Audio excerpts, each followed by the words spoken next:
क्योंकि 4 पहलू होते हैं। पहले तो एक अभिनेता के लिए समझना, एक तो उसकी फिजिकल फिटनेस, जैसे आर्मी के जवान होते हैं उसी तरीके से आर्मी के जवानों की तरह अभिनेता को भी फिजिकल फिटनेस पर ध्यान देना चाहिए। उसकी वजह यह है कि आर्मी के बाद हमारी ये फील्ड है जिसका कोई टाइम उस तरह का निश्चित नहीं है। हम लोग खुद बांधते हैं समय में, लेकिन इसकी सोच, इसकी सीख 24 घंटे चलती रहती है और इसका प्रदर्शन कब कहाँ कैसे होगा, ये सब जो माहौल बन रहा होता है, बहुत से लोग जुड़ रहे होते हैं, तो कभी भी कुछ भी घट सकता है और हमें करना पड़ सकता है। और कई बार जब हमें बहुत अच्छा काम मिलता है, जब बहुत कामयाब हो जाते हैं लोग, तो वो बहुत लंबे लंबे शेड्यूल में बहुत काम कर रहे होते हैं, तो वो एक तरह के वॉर फ्रंट की तरह काम करना होता है जोश में। ठीक है, तो एक तो है फिजिकल फिटनेस, दूसरी हो गई मेंटल फिटनेस। मेंटल फिटनेस में नॉलेज, आप हर तरह के नॉलेज से अवेयर होते रहते हैं। जिस तरीके से जब हम मेजरमेंट के स्केल पर 0 एक केंद्र बिंदु मानते हैं, तो 0 से पॉजिटिव हम जितना चलते हैं उतना ही नेगेटिव का भी इन्फिनिटी तक स्कोप है। ठीक है, अब पॉजिटिव और नेगेटिव ये समझाना इसलिए भी ज़रूरी होता है कि राम थे तो रावण था, कृष्ण थे तो कंस था, इसी तरीके से हीरो था तो विलन भी था, और ये सिचुएशंस भी होती हैं, कई बार व्यक्ति विशेष भी होते हैं। ठीक है, और ये सारी चीज़ें समझनी तो पड़ेंगी, लेकिन इसी में आपको ये भी देखना पड़ेगा कि आप प्रभाव में किसके ज़्यादा रहें जीवन के अंदर। कि अगर आप विलन की भूमिका जीना शुरू करें तो विलन ही बन जाए, ऐसा नहीं है निजी जीवन में, उसकी ज़रूरत नहीं है। लेकिन एक अच्छे मार्ग पे रहेंगे तो आपको दूसरे लोगों के साथ जीने में आसानी होगी जीवन को। और मुख्य उद्देश्य ज़िंदगी का ये रहता है कि हम कोई भी कर्म करें, हमारे कर्म से किसी को कोई नुकसान न पहुंचता हो, तकलीफ़ न पहुंचती हो, तब तक वो पाप नहीं है।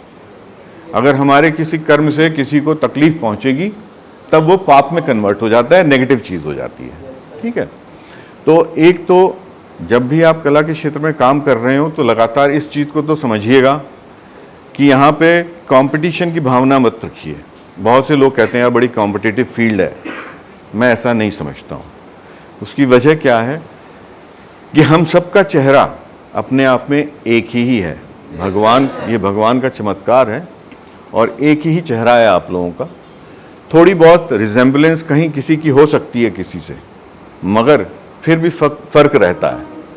तो उस मामले में जब हम एक दूसरे से थोड़े से अलग हैं, हम लोग सब यूनिक हैं, और अपनी यूनिकनेस में हम लोगों को कॉन्फिडेंस भी होना चाहिए। किसी से कोई कॉम्प्लेक्स होने की ज़रूरत नहीं है, क्योंकि इस जिसे कहते हैं शरीर के बनने में ईश्वर की महिमा रही है। उसने जैसा चाहा, नेचर ने जैसा चाहा उसने बनाया। लेकिन सबसे बड़ा धन्यवाद ये है कि आप लोग पूरी तरह से सक्षम हैं, आँख, नाक, मुंह, शरीर की त्वचा, हर चीज़ से, और दिमाग भी आपका सही है। अब सवाल क्या होता है कि देखने का नज़रिया जो है वो इंसान को फ़र्क करता है। फॉर एग्ज़ाम्पल, ये बॉटल की डायमेंशन के बारे में अगर पूछा जाए तो जब बॉटल आपकी इस दृष्टिकोण से देखी जाएगी तो इसका डायमेंशन अलग होता है, इस दृष्टिकोण से देखी जाएगी तो अलग होता है, इस दृष्टिकोण से देखी जाएगी तो अलग होता है। तो ये डायमेंशंस बदलते रहते हैं इसके, लेकिन चीज़ एक ही है। लेकिन हम जिस एंगल से इसको देखें इसका स्वरूप बदल जाता है। इसी तरीके से अभिनय के अंदर भी कोई भी किरदार जीते हुए हम उसके डायमेंशंस, उसकी बारीकियों पे जब काम करते हैं तब वो चीज़ उभर करके आती है। और फिर वो हम पर निर्भर करता है, डायरेक्टर पर निर्भर करता है, राइटर पर निर्भर करता है, वो क्या दिखाना चाहता है, उसके ज़रिए क्या बताना चाहता है, कि हम कौन सा एंगल दिखाएं उसको, दर्शक को, कि वो उस तरह से चीज़ को समझे।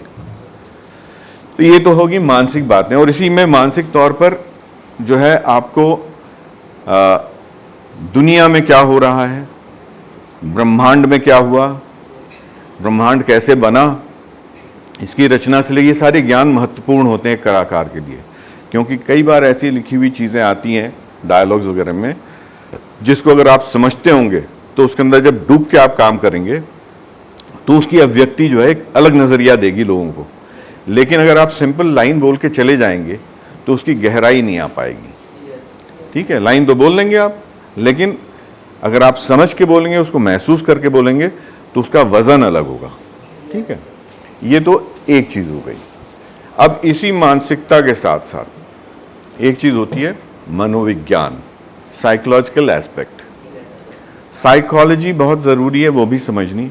जैसे फॉर एग्जांपल कोई भी व्यक्ति सामने हमसे बात कर रहा होता है, कई बार हम मित्रों के साथ बात करते हैं, अनजान व्यक्ति के साथ बात करते हैं, तो आपने एक चीज़ देखी होगी कि हम बात करते करते ये सोचने की कोशिश करते हैं, ये तो हमसे बात तो कर रहा है, लेकिन इसके दिल में क्या चल रहा है, ये क्या सोच रहा है इस वक्त, या ये क्या सोच रही है, ये जो मैं इस बात का मतलब जो निकाल रहा हूँ या निकाल रही हूँ, क्या ये वही मतलब है या कुछ और सोच के बोला जा रहा है ना।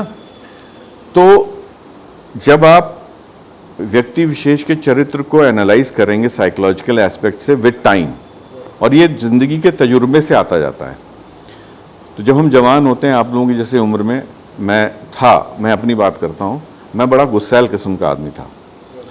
तो मुझे जब भी कहीं लगता था कुछ आदमी मैनिपुलेट करने की कोशिश कर रहा है या मुझे जो बेवकूफ़ बनाने की कोशिश कर रहा है, तो मैं पहले ही रिटेलिएट करके उसको नाप देता था कि भैया क्या बहुत चालू बन रहा है, तो मुझे बाद में घुमाने की कोशिश कर रहा है, हैं? तो आदमी सामने वाला चुप हो जाता था या फिर वो एक्सप्लेनेशन देने लगता था, ये सारी बातें होती थी। धीरे धीरे हम बढ़ते चले गए तो साइकोलॉजिकल एस्पेक्ट बढ़ता चला गया, बदलता चला गया। तो अब क्या होता है कि जब हम उम्र बढ़ जाती है तो फिर हम जज्ब करना सीख लेते हैं। अरे यार ये अभी नादान है, मुझे घुमाने की कोशिश कर रहा है, कोई बात नहीं, हमें समझ में तो आ रहा है ये क्या कह रहा है और क्या नहीं, इसका मतलब क्या है, चलो छोड़ो, बस हम इतना कहते हैं हाँ मुझे दोनों पहलू समझ में आ रहे हैं, जो तू कह रहा है वो भी समझ आ रहा है, जो तू नहीं कह रहा है वो भी समझ में आ रहा है। समझिए, तो ये सारी बातों से इस तरीके से इंटरेक्शन में धीरे धीरे हम लोग हैंडल करना सीख लेते हैं। तो ये हो गया एक साइकोलॉजिकल एस्पेक्ट।